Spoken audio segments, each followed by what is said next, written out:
Recording in progress.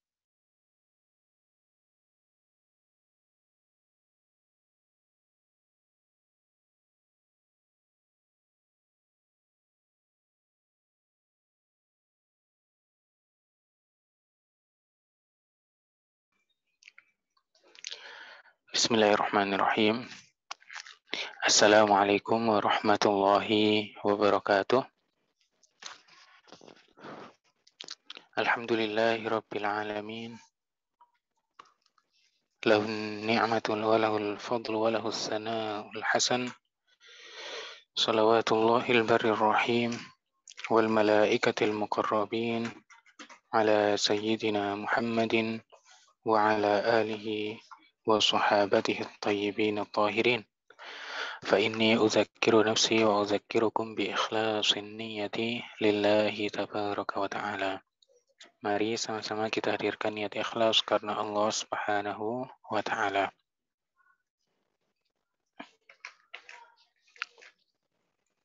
Gimana kabarnya kawan-kawan? Gimana ngaji siang, pada semangat atau? Masya Allah, Mas Fahrudin.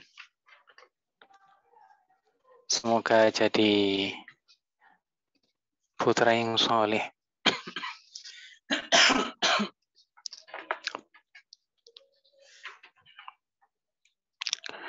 Gimana kabarnya yang lain? Mas Fauzi, gimana kabarnya ini? Ini di mana ini Mas Fauzi? Kawan-kawan yang nggak berhalangan diaktifkan videonya, yang berhalangan dinonaktifkan, nggak apa-apa. Contohnya berhalangan ya kalau di tempatnya ada orang-orang yang nggak nutup aurat, dinonaktifkan. Kalau nggak ada halangan diaktifkan saja. Kemudian fokus sama ngaji, kemudian mencatat. Dan teman-teman yang sudah rutin ngaji sama saya ajak untuk terus ikut ngaji. Pas ada kajian sama saya terus ikut. Pas ada di siang hari ataupun di malam hari. Nanti dengan rutin dan bertambah terus, bekalnya juga semakin bertambah. Bekalnya juga semakin bertambah, semakin banyak. Kemudian syukur-syukur kalau yang dipelajari juga dihafalkan, kemudian juga dipelajari ulang. Syukur-syukur kalau ada majelis murojaah kemarin juga. Sudah pada bentuk majelis murojaah apa belum ini? Mas Fahrudin murojaah sama siapa ini? Kira-kira Habib, siapa grup murojaahnya Habib? Sudah berapa orang? Yang lain gimana? Ishak, sudah berapa orang grup murojaahnya ini? Sama Ishak. Hari gimana? Masih ngaji apa enggak Habib? Yang lain gimana? Mas Fahrudin sama siapa ini? Bisa gabung sama Ishak?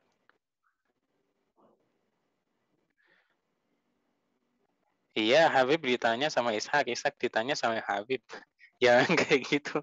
Memang ada siapa terus? Maksudnya kayak hari itu gabung apa enggak?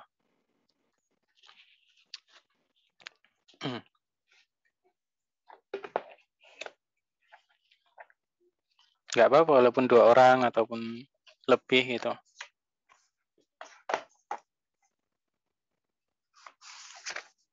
Mungkin nggak tahu nomornya kali ya. Nggak tahu nomornya. Ini yang mana? Tapi paling nggak mungkin di nama-nama yang ikut ngaji biasanya rutin sama saya itu kan biasanya kalau malam sekitar ya 140 160 lah sekitar itu. Kalau malam. Kalau siang mungkin 80 sampai 100-an, kurang lebih segitu mungkin. Itu mungkin di daftar namanya ada yang kenal misalkan, yang akhwat dengan akhwat misalkan, yang ikhwan dengan ikhwan, murojaah ya belajar bareng. Sekarang kan via WA bisa video call berapa orang itu, atau bisa teleponan berapa orang, kan bisa, itu dimanfaatkan. Teknologi dimanfaatkan aja untuk kebaikan. Biar nggak banyak-banyak belajarnya gitu, mampunya berapa dalam satu hari.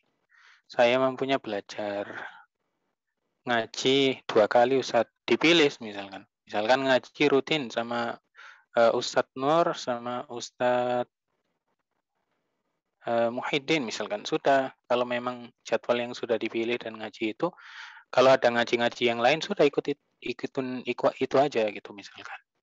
Atau misalkan rutinnya ngaji sama saya, kemudian sama Ustadz Aswab misalkan. Nanti ada benturan-benturan ngaji yang lain, sudah rutin sama itu aja.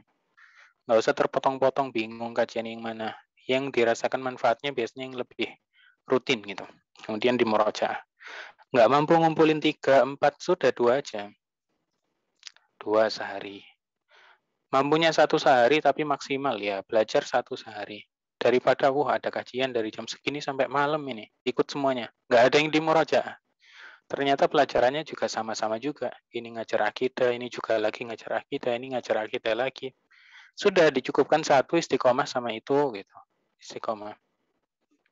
Nggak harus sama saya istiqomahnya. Yang penting pengajarnya itu siqoh terpercaya. Yang sekira benar-benar bisa dipahami gitu. Rutin sama itu, sekira ada benturan. Sekarang kan masalahnya banyak ngaji online. Ini bikin kajian, itu bikin kajian. Ya nggak apa-apa. Namanya orang pengen menyebarluaskan ilmunya boleh saja. Kadang waktu yang dipilih mungkin sama misalkan. Ya mungkin bisanya itu atau banyak murid-muridnya yang bisa itu, kemudian menggabungkan yang lain biar sekira manfaatnya lebih luas, ya nggak apa-apa gitu. Tapi rutin saja sama yang mampu dan juga sudah sama itu saja misalkan. Rutin sama Ustadz Rahmat misalkan. Benturan sama saya, sudah ikut ngaji sama Ustadz Rahmat aja. Jangan sepotong dari beliau terus potong dari saya misalkan. Terus ternyata nanti kajiannya sama-sama akidah, kitabnya juga sama, kebingungan, nggak dipelajari, malah nggak belajar nanti. Jadi belajar itu ditekunin sampai benar-benar, oh iya alhamdulillah saya paham banyak banyak hal. Sampai sekarang mungkin belum itu ya, belum belajar nahwu ya sama saya ya. Belum buka kajian nahwu, sorof ya. Nahwu, sorof, tajwid juga belum pernah ya. Belum pernah tajwid. Nanti mungkin bisa lah kita coba nahwu ataupun sorof. Kira-kira bagaimana? Soalnya saya kalau di offline juga ngajar nahwu juga, kalau sorof belum kayaknya. Istilahnya belum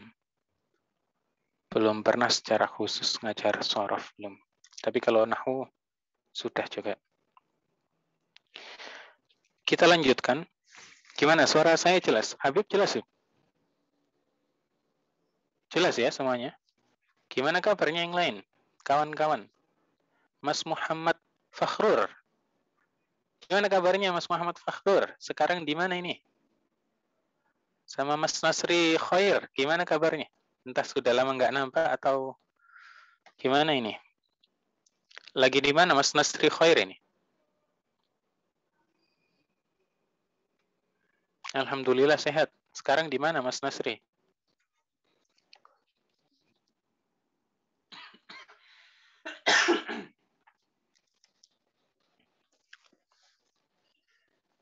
Qala al-muallif rahimahullah wa ma'na ashhadu anna Muhammadar Rasulullah a'lamu wa a'taqidu wa a'tarifu anna Muhammad ibn Abdullah ibn Abdul Muttalib ibn Hashim ibn Abdi Manaf al-Qurashiyya sallallahu alaihi wasallam Abdullahi wa rasuluhu ila jami'il khalqi. Wa yadba'u dhalika i'tiqadu annahu wulida bi Makkah wa bu'itha biha wa hajara ila al-Madinati wa dufina fiha. Sebelumnya sudah dijelaskan, istilahnya pembukaannya. Pembukaan dari makna syahadat yang kedua. Ketika dikatakan syahadat pertama maksudnya persaksian bahwasanya tiada yang berhak disembah selain Allah. Syahadat yang kedua, persaksian bahwasanya baginda Muhammad adalah utusan Allah. Nah, sekarang kita sampai pada pembahasan penjelasan syahadat yang kedua. Jadi maksud dari syahadat yang kedua adalah bersaksi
Masih jelas suara saya?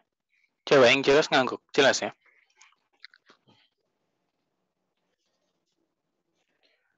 Itu kawan-kawan kalau seandainya ada admin ngarahin, misalkan diajak untuk buat story dan lain sebagainya, dilihat ya, diingat-ingat. Saya kasih triknya lah, caranya. Kalau itu link ngaji, biasanya kita kan ngaji sekitar 1 jam. Bisa kurang dikit atau lebih dikit lah.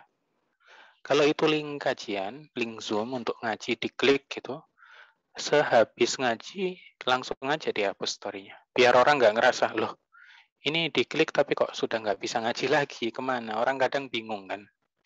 Kalau sudah selesai ngaji, nggak apa-apa, semuanya kompakan aja. Kompakan, bikin story bareng-bareng gitu. Bikin story yang bermanfaat bareng-bareng. Mungkin aja pada waktu itu ada orang yang lalai ingatnya pakai story kita. Tapi kalau isinya link kajian, ya setelah ngaji, sempetin dikit menghapus gitu aja. Kalau misalkan diarahin adminnya untuk link pendaftaran, ya dibiarkan nggak apa-apa, 24 jam nggak apa-apa. Karena memang tetap bisa. Tapi kalau link ngaji kayak gitu aja kan. Diinget-inget lah. Atau misalkan link live apa gitu, dihapus setelah selesai. Tapi kalau live di YouTube mungkin bisa lah kalau dibiarkan dan orang tetap nonton. Cuman kalau kayak Zoom kalau sudah ditutup kan ya gitu aja, dihapus saja. Dihapus saja kalau seandainya nanti diarahkan. Nggak apa-apa, nanti itu kan juga manfaat untuk ngingetin yang lain. Jadi makna syahadat yang kedua ini persaksian bahwasanya baginda Muhammad itu utusan Allah kepada seluruh jin dan manusia.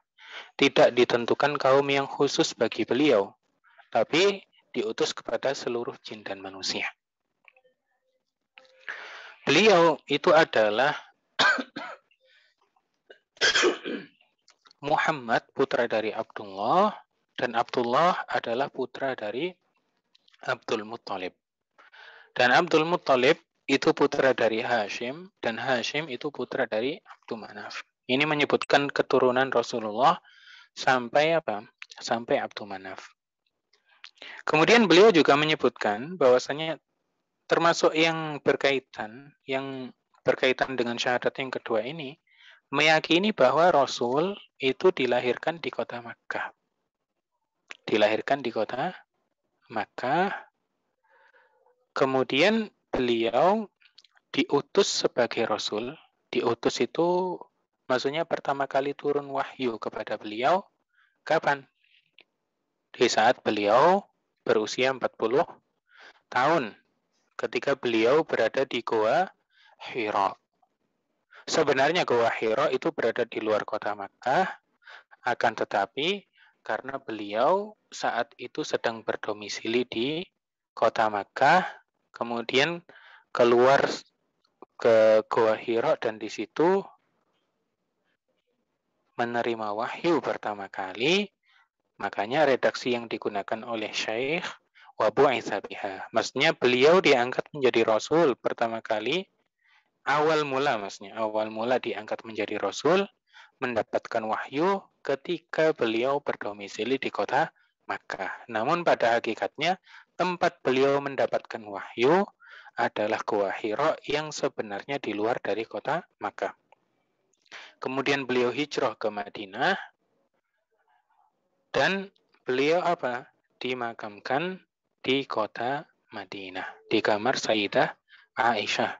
Karena beliau wafat di situ. Al-anbiya yudfanuna haitsu yamutun.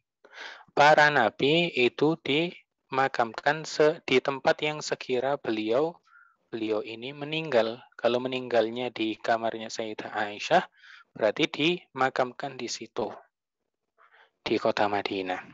Selanjutnya, wa yatadammanu dzalika annahu shadiqun fi jami'i ma akhbara bihi wa ballaghahu 'anillah.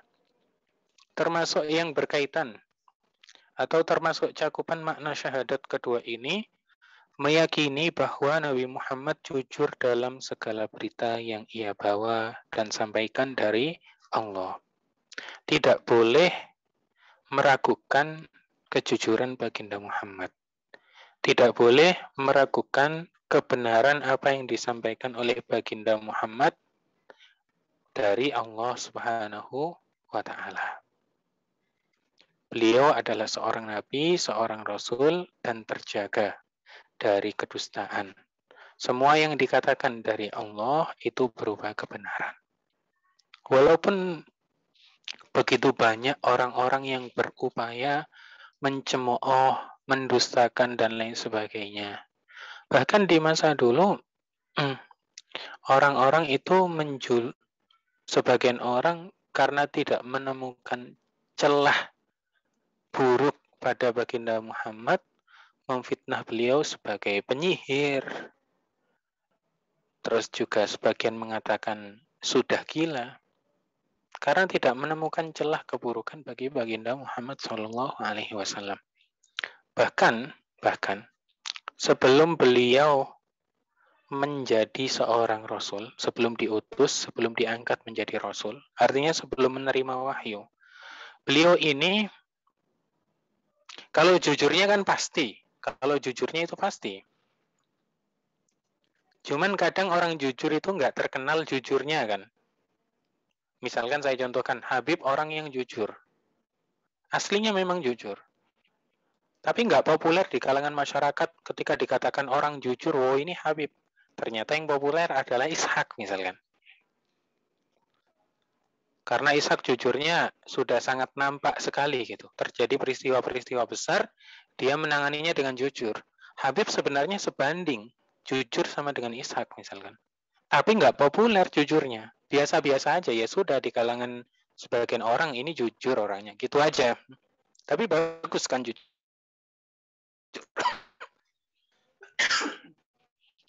Baginda Muhammad itu jujurnya sudah pasti.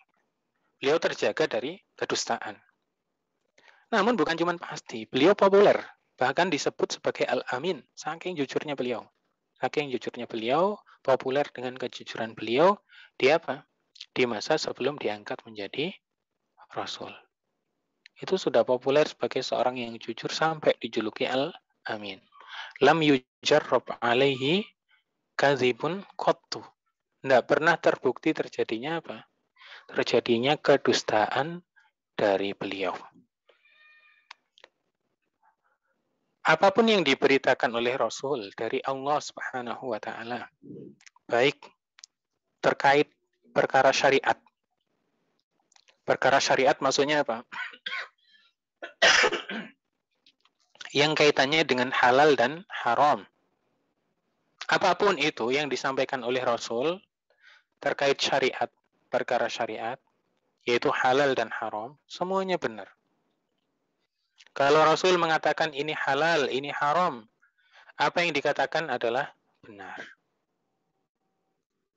Ini diperbolehkan, ini tidak diperbolehkan, sesuai dengan apa yang ia katakan. Begitu juga tentang prediksi-prediksi apa yang akan terjadi di masa yang akan datang. Semuanya juga benar, pasti terjadi sesuai dengan apa yang diberitakan oleh Rasulullah. Rasul bukan pencipta, bukan. Rasul memang manusia, makhluk. Namun beliau mengatakan prediksi-prediksi tersebut karena mendapatkan wahyu dari Allah Subhanahu wa taala bahwasanya akan terjadi ini. Dan kejadiannya sesuai dengan apa yang disampaikan oleh Rasulullah Shallallahu alaihi wasallam. Begitu juga apa yang diberitakan oleh Rasul terkait berita-berita, terkait kabar-kabar di masa lampau. Terkait berita-berita ataupun kabar-kabar di masa lampau juga semuanya benar. Beliau sampaikan dengan jujur, beliau sampaikan dengan benar. Jadi baginda Rasulullah SAW itu apa? Jujur pada setiap apa yang beliau sampaikan dari Allah, baik itu terkait halal haram, baik itu terkait masalah berita-berita tentang kejadian-kejadian yang akan datang, maupun terkait berita-berita tentang umat-umat terdahulu, itu semuanya benar. Famin dzalika adzabul qabri wa na'imuhu wa su'alul malakaini munkarin wa nakir wal ba'ts wal hasyru wal qiyamatu wal hisabu wal thawab wal azabu wal mizanu wan-nar was-siratu wal-haud wasy-syafa'atu wal jannatu war-ru'yatu lillahi ta'ala bil 'aini fil akhirah bila kaifin wala makanin wala jihatin ay la kama yural makhluq. Di antaranya adanya siksa kubur dan nikmat kubur.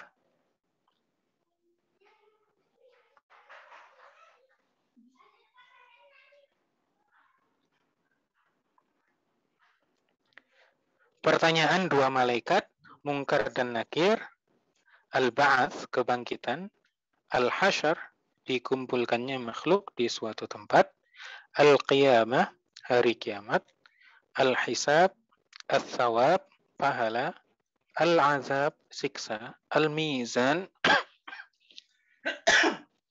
timbangan amal, An-Nar, neraka, As-Sirat, jembatan, Al-Haud, telaga, Asy-Syafa'ah, syafaat, Al-Jannah, surga, Ar-Ru'yah, melihat zat Allah dengan mata kepala di akhirat, kelak tanpa Allah disifati dengan sifat-sifat makhluk, tanpa tempat dan tanpa arah.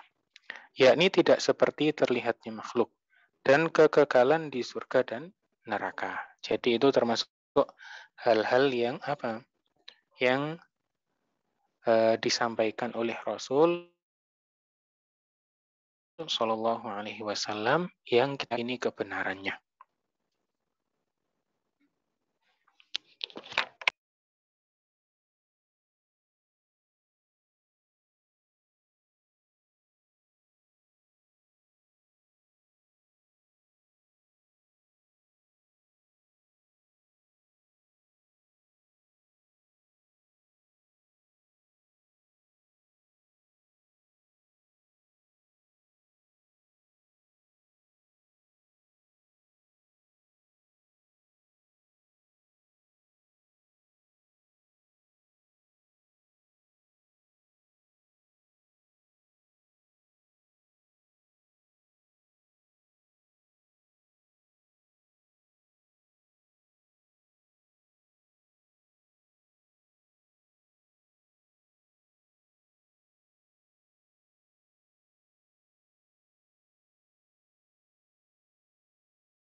Termasuk di antara yang disampaikan oleh Rasulullah Shallallahu Alaihi Wasallam adalah azabul qabri.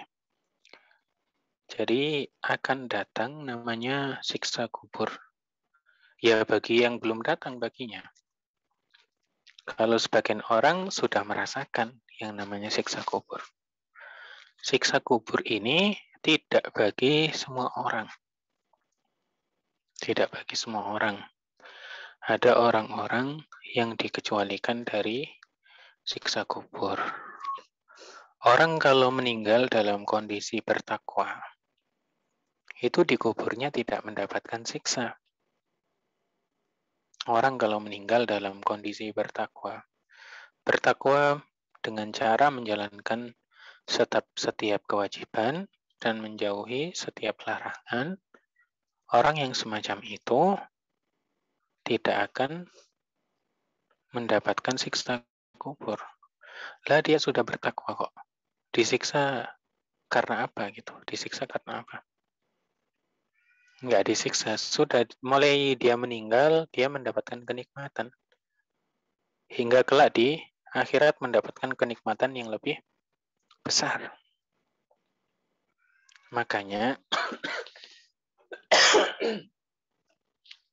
orang yang bertakwa kalau sudah meninggal, seorang mukmin yang bertakwa kalau sudah meninggal, mereka itu keluar dari dunia ibarat seperti keluar dari penjara. Orang kalau keluar dari penjara disuruh balik lagi mau nggak? Nggak mau kan? Orang yang beriman dengan keimanan yang sempurna, kalau sudah meninggal, seandainya ditawarkan kepadanya untuk kembali ke dunia dan menjadi raja di dunia, memiliki dunia dan seisinya, niscaya dia tidak akan mau. Kecuali satu golongan, orang yang mati syahid. Mati syahid, memperjuangkan agama Allah dengan ikhlas, melawan orang-orang yang kafir, kemudian dia terbunuh di medan perang tersebut, terkucur darahnya, dia meninggal karena membela agama Allah dengan ikhlas, berjuang melawan orang-orang kafir. Orang yang semacam ini ingin kembali ke dunia untuk apa? Untuk kembali mati syahid, begitu. Bukan untuk menjadi penguasa di dunia, bukan. Tapi mau dan ingin kembali ke dunia untuk kembali mati syahid. Jiwa-jiwanya umat-umat terdahulu itu ya sangat kuat. Orang-orang terdahulu di generasi salaf ketika berjuang itu kegigihannya luar biasa. Dihadapkan dengan kematian pun mereka nggak takut gitu, nggak takut.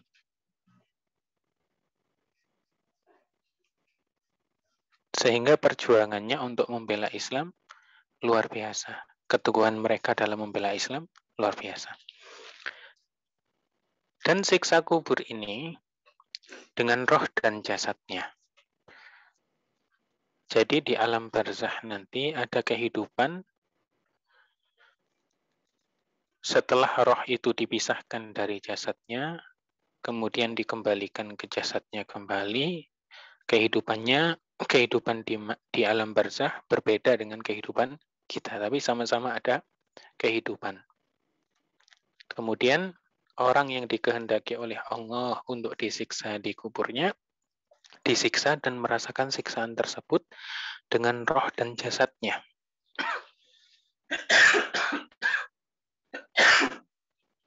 Jadi bukan rohnya saja yang disiksa, bukan jasadnya saja yang disiksa. Enggak, roh dan jasadnya merasakan siksa. Merasakan kepedihan siksa tersebut. Banyak macamnya siksa kubur. Di antaranya apa? Kuburannya itu disempitkan hingga tulang rusuknya bersebelahan. Yang satu Yang kanan masuk ke kiri, yang kiri masuk ke kanan. Sebagian siksa, kepalanya dipukul dari dua arah dengan palu, sehingga saking sakitnya karena pukulan tersebut, dia berteriak sekeras mungkin, sehingga semua orang atau semua makhluk di sekitarnya didengar oleh setiap makhluk, kecuali jin dan manusia. Kita bisa mendengar ini, itu, dan lain sebagainya ya karena Allah Subhanahu wa Ta'ala menghendaki kita untuk mendengarnya. Kalau kita tidak dikehendaki untuk mendengarnya, ya kita tidak mendengar. Kalau kita tidak dikehendaki untuk mendengarnya, ya kita tidak mendengar. Jadi siksa kubur itu nyata adanya dengan roh dan jasad, bukan sekedar disebutkan biar orang takut gitu saja, enggak, tapi memang benar nyata adanya.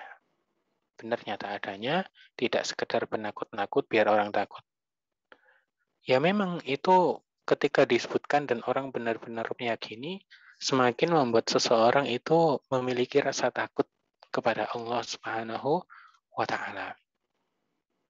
Kalau ada yang mengatakan, memilah-milah gitulah. Sebagian orang kan kayak gitu. Menurut saya nggak perlu takut sama Allah itu. Yang penting adalah cinta gitu. Sudah, kalau seandainya ditanya rukun wudhu pun juga belum tentu hafal orang kayak gitu. Ditanya tentang rukun sholat juga belum tentu hafal, belum bisa membedakan sunnah wudhu dan rukun wudhu gitu. Tapi bicaranya sampai kayak gitu. Yang para ulama nggak ngerti gitu. Ibarah makna khosyah, makna khauf. Apa maknanya takut kepada Allah, bertakwa kepada Allah, menghadirkan rasa takut kepada Allah, rasa cinta kepada Allah. Yang nggak perlu bukan itu, yang nggak perlu itu adalah omongan dia gitu. Yang nggak perlu itu adalah omongan dia. Dan hati-hati juga sama omongan sebagian orang masa kini. Ketika sebuah bualan dibungkus dengan kata-kata indah, kadang kita percaya gitu. Kadang kita percaya. Ada sebagian orang gitu, public figure gitu kan, seorang artis mengatakan gini dengan nada-nada yang sekira membuat orang yakin gitu. Kata dia, saya itu nggak setuju dengan perkataan orang-orang tua gitu, kata dia. Orang tua selalu bilang ke kita, kata dia, orang tua selalu bilang ke kita, jangan keluyuran sampai tengah malam. Jangan keluyuran sampai tengah malam. Nggak ada manfaatnya. Lebih baik kamu belajar di rumah daripada keluyuran sampai tengah malam. Terus kata dia, saya nggak setuju dengan perkataan orang-orang tua ini. Kenapa? Karena ketika kita keluyuran, nongkrong, kata dia, kita itu silaturahmi, men. Kayak gitu bahasanya kan. Ini kan kayak bahasa lebih kasarnya kentut dibungkus dengan kata-kata indah gitu kan. Orang yang terenyuh dengan kata-kata kayak gitu bilang subhanallah, ini luar biasa banget ini. Gitu. Kalau bualan dibungkus dengan kata-kata indah itu kadang orang benar-benar kayak salut gitu kan, kagum. Ya maksudnya memang rata-rata nongkrong kemudian keluyuran sampai tengah malam, rata-rata memang di situ dilakukan hal-hal yang memang nggak bermanfaat. Entah teriak-teriak atau mengatakan hal-hal yang sekira nggak bermanfaat. Rata-rata begitu. Makanya ditegur sama orang-orang tua, biar tidak melakukan hal-hal yang semacam itu. Segera pulang saja, dilakukan di rumah hal-hal yang bermanfaat. Adapun perkataan dia silaturahim, dia ngerti nggak artinya silaturahim itu apa? Silaturahim itu dengan kerabat. Kalau ngumpul dengan teman-teman, ngobrol sesuatu yang nggak ada faedahnya, kadang mohon maaf pakai redaksi kata anjing-anjingan, dianggap biasa bagi mereka gitu. Dan itulah dianggap sebagai kehidupan mereka. Itu gimana gitu loh. Maksudnya sejauh itu pun masih dibela sama sebagian orang. Makanya hati-hati sebagian kawan-kawan. Kalau ada quotes-quotes dengan kata-kata tertentu, ternyata itu adalah mengandung keburukan. Jangan sampai kita menyebarluaskan bualan yang dibungkus dengan kata-kata indah. Sebagian bualan itu kufur juga. Kufur maksudnya mengeluarkan seseorang dari agama Islam. Seluruh amal kebaikannya jadi apa? Terhapuskan pahalanya. Dia kalau seandainya taubat, kembali ke Islam, mulai baru lagi, dihitung baru lagi. Gara-gara sebagian bualan. Makanya hati-hati.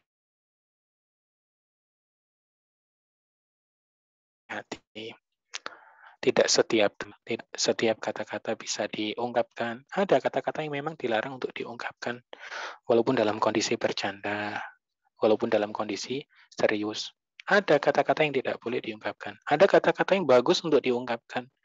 Contohnya apa ya? Contohnya perkataan bahwasannya tiada yang berhak disembah selain Allah. Itu kan baik.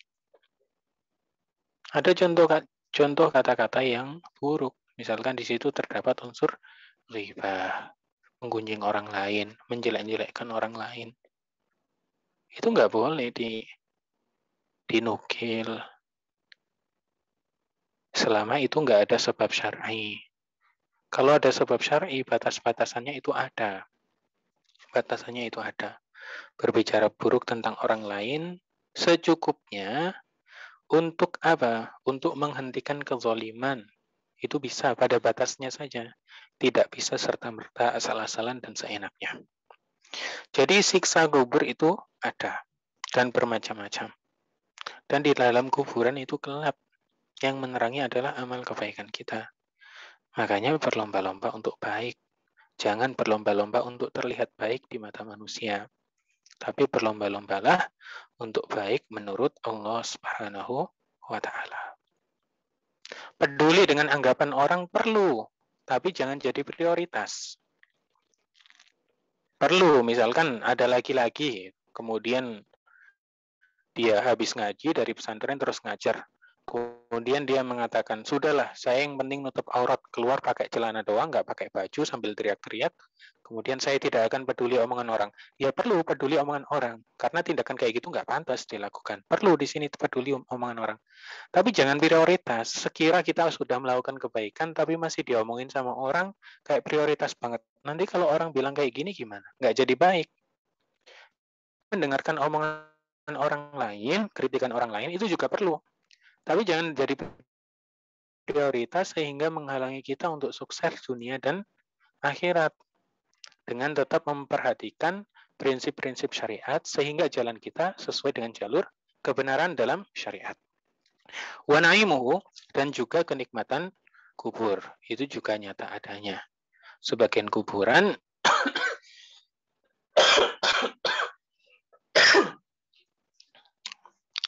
begitu terang, yunawwaru binurin kanuri lailatil badri. Sebagian kuburan itu diberikan nikmat terang seperti terangnya cahaya rembulan di malam purnama, saking terangnya. Dan sebagian kuburan itu diluaskan maddal basar, seluas jarak pandangan mata kita melihat. Luas sekali kan?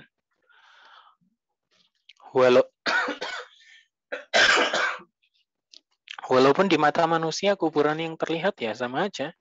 Biasanya ukuran berapa meter kali berapa meter, misalkan tingginya berapa meter, sama aja.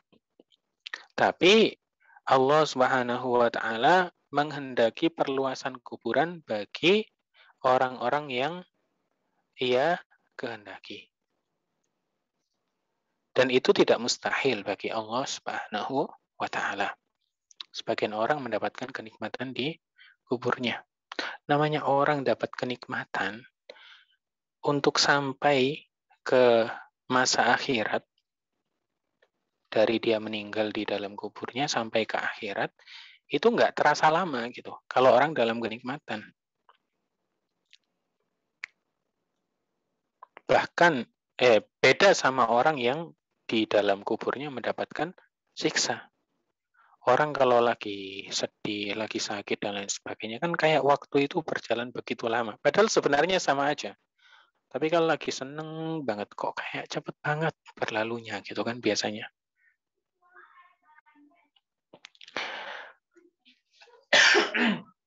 Wa su'alul malakain, dan termasuk yang disampaikan oleh Rasul bahwasanya ada 2 malaikat yang akan menguji hamba-hamba Allah di kuburnya, mempertanyakan kepada hamba tersebut. Dia menjawab sesuai dengan kadar ketakwaannya. Jadi yang memperteguh hatinya ini melihat malaikat dengan penampilan warna hitam kebiru-biruan, gimana itu kan warna yang begitu menyeramkan bagi mata orang-orang. Namun yang membuat hati itu benar-benar tetap teguh, nggak bergetar, ketakutan, dan lain sebagainya, bisa tetap menjawab pertanyaan mereka dengan benar, itu adalah berdasarkan keimanan dan ketakwaan dia. Semakin dia bertakwa, semakin dia tidak gentar menghadapi malaikat dengan wujud seperti itu. Nggak takut sama sekali. Orang kalau sudah diberikan keberanian oleh Allah, apapun yang dia hadapi nggak takut dia. Saya dulu ketika berada di kampus, di sana ada huros. Huros itu para penjaga.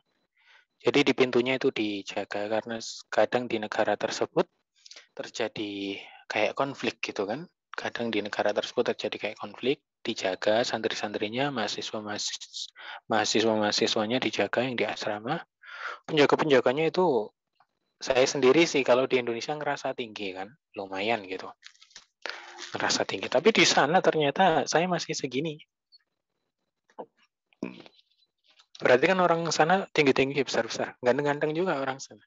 Ganteng-ganteng. Putih-putih juga. Ganteng-ganteng, putih-putih.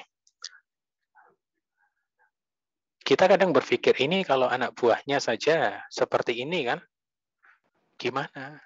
Bosnya kan. Bosnya gede, serem, pakai kacamata hitam gitu kan. Ternyata pimpinan dari para penjaga itu tingginya kurang dari saya.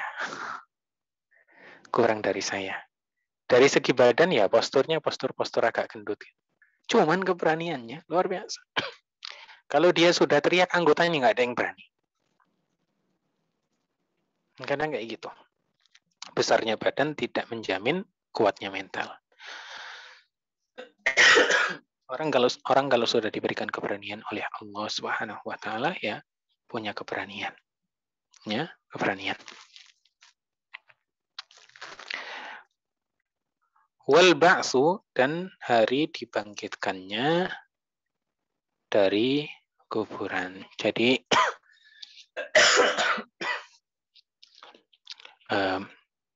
manusia yang sudah meninggal kemudian dikubur itu nanti akan dibangkitkan kembali. Jika jasadnya itu termasuk yang hancur, nanti dia dikembalikan seperti semula kemudian dibangkitkan. Jika tidak termasuk yang hancur, artinya tetap utuh jasadnya. Ada jasad-jasad orang-orang yang ada jasadnya orang-orang yang apa? Yang tidak hancur. Salah satu di antaranya adalah jasadnya para nabi. Kemudian jasad yang tidak hancur juga adalah jasadnya para syuhada. Orang-orang yang berperang membela agama Allah, melawan orang-orang kafir, kemudian mati syahid. Dia berperangnya ikhlas, akidahnya ahlus sunnah, untuk memperjuangkan agama Islam, bukan untuk mendapatkan pujian. Bukan untuk mendapatkan pujian. Jadi dia apa? Dia benar-benar ikhlas dalam berjuang. Orang yang semacam ini masuk kategori apa? Masuk kategori tidak hancur jasadnya. Ada sebagian orang-orang solih, termasuk wali-wali Allah, yang diberikan keistimewaan tidak hancur jasadnya. Contohnya salah satu ulama, kalau nggak salah namanya Ibnu Salah. Itu tidak hancur jasadnya sampai 800 tahun. Tapi jasad rata-rata manusia ya hancur. Setelah beberapa tahun hancur, lebur, kemudian sisa itu apa? Sisa tulang yang masuk kategori yang disebut sebagai ajbut zanab. Jadi kalau manusia ini termasuk yang jasadnya hancur, maka dia apa? Dia dikembalikan seperti semula, kemudian dibangkitkan dari kuburnya. Kalau seandainya tidak termasuk yang hancur, maka apa? Dibangkitkan dan tidak dikembalikan lagi karena memang tidak hancur. Barakallahu fikum, kita baca tahlil dan sholawat. La ilaha illallah. Allahumma salli ala sayyidina Muhammad wa ala alihi wa sahbihi wa sallim. Rabbi ghafirli wa liwalidayya wal mu'minina wal mu'minat walhamdulillahi rabbil alamin. Barakallahu fikum. Assalamualaikum warahmatullahi wabarakatuh.